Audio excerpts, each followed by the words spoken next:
Alright guys, welcome back to a brand new episode of Why Everybody Tells You to Read the Manga. This is the second edition in Tokyo Ghoul. So we're just gonna dive right into episode 11 and 12. I'm gonna split this video up into two parts.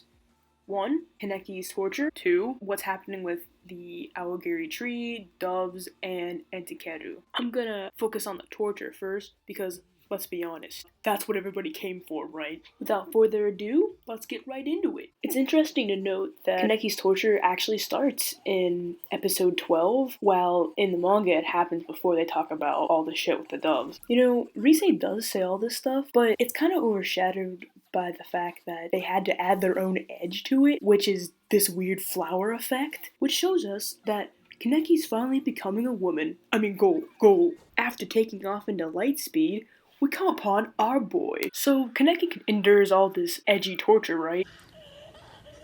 As you see, man, I just don't understand. But yeah, Kaneki goes through this. It's actually more painful to watch in the manga, because you actually see him do it.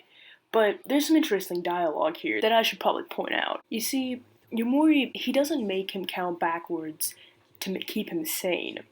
He does it so that he stays conscious and that he can see the pain on him as he puts him through this psychological torture and physical torture. That's pretty cool. That's straight from the manga. But the question that we all want to know, right, is how did he get here? The answer actually adds more depth in general. We find out that 10 days earlier, that's right, this has been going on for about 10 days. Our boy Jason takes him up for a special mission in his special chamber. Which is kind of interesting to think about. Did he have Kaneki do other shit before? Did he fuck with him more? I kind of want to see that. But anyway, he takes Kaneki to a straight up corpse. It's just a straight up corpse. Whatever. And he just tells him, yeah, this guy's my underling and he's being punished right now. Kaneki thinks, wait a minute, I'm an underling. Am I gonna get punished? Or at least I wish he did. He might have actually had a fighting chance. Which makes me think that Yumori did this whenever he was unchained, so that he could see how powerless he actually was against Jason's brute strength. All of this build-up brings out more of what Yumori actually did to psychologically scar Kaneki. Can't touch this. In our next part of the segment, we explore Kaneki's tragic backstory, which you know what that means. More white flowers shoved down our throats. But you guys know the drill. Kaneki's father dies, he inherits his books, loves his books, his mother teaches him from those books, and then she subsequently dies from overwork. Oh yeah, that's all to the story, right? You know, the anime just does a great job of showing just how alone Kaneki is. Really? No. Motherfucker gets taken in by his deadbeat aunt. And even though he tries his best at his studies, he still can't get her approval. Rise shows this to him through his own memories to show him that everything that his mother went through was for nothing. Instead of talking at him in this white fucking room, she should have been showing him his memories. Disprove his own mantra. Also, they skipped the play that he was in. That kind of shows that Kaneki has always been pushed around by people into doing stuff. Also, that Hide is always there for him in it. I mean, just look at these two images. One is a stark, gruesome reality. I mean, you just gotta love that horror manga shading, though. But in this one, everything's white. So pure. You get to see her face, even. What is this? Cut out all of Kaneki's moments with his mom to add more flowers in. At least they didn't cut out Hide. You magnificent bastard. But the next thing they do is either to cover up important plot points, or just to make it boring in general. This torture is missing somebody very important, Nico. Without Nico, there would be no way for Yumori to control his urge to kill Kaneki. And also, on the down low, Nico's a clown, and it's kind of important for him to be there. So, you guys remember how Yumori's backstory was told, right? The inspectors kind of just mentioned it as a side note on the way to the raid. How the fuck did they know that he creates another personality within himself to endure that torture? What, did they get a personal interview with him afterward? all of his victims he tortures like this, he kills. The manga sheds light on this fact. Yamori actually opens up to Kaneki and tells him why he ended up like this. Of course, it's the same backstory, but it makes more sense that Yamori is telling Kaneki from a more psychological standpoint because you get to know his inner feelings. Now, they could have put this in right here whenever he talks about him being Rise, because that's where they put it in the manga. We also get the new mantra that Kaneki follows, how the strong devour the weak. We get that from this conversation right here, and more information about the doctor.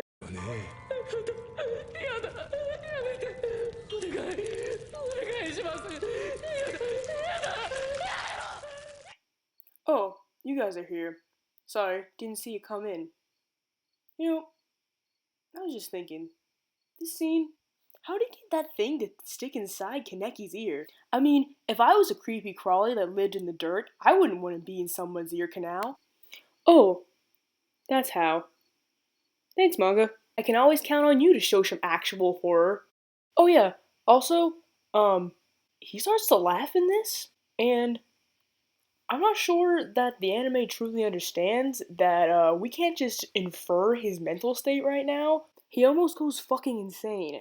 But anyway, Kaneki makes it through and is ready for the next test of courage. Step right up, young contestant, and get ready to play one of our famous games on this show, Who Lives and Who Dies.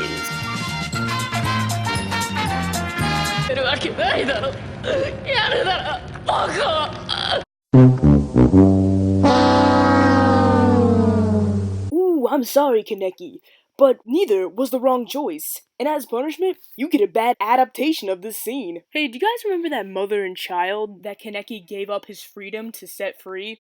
Well, instead of a man and a woman, it's them.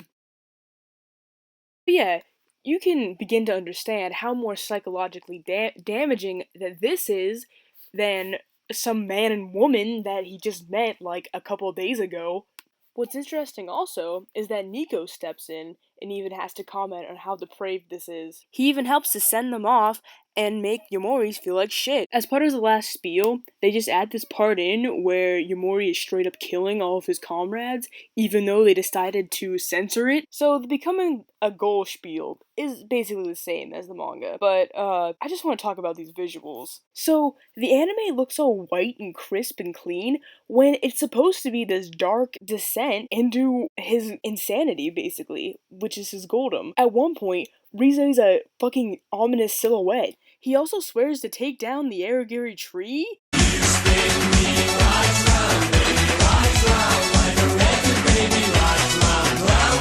とつければいずれ20区にも大きな被害が及ぶでしょうね。そんなことはさせない。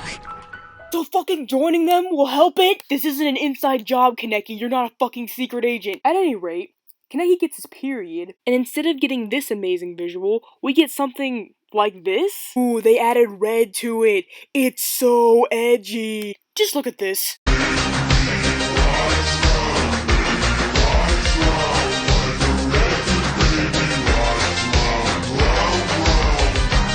Ghoul. Are you sure, Kaneki? Cause it looks to me like you're a confused child who spilled spaghetti sauce on yourself. I honestly don't understand how these two images are supposed to be the same thing. Oh, do you have anything for us, Yamori?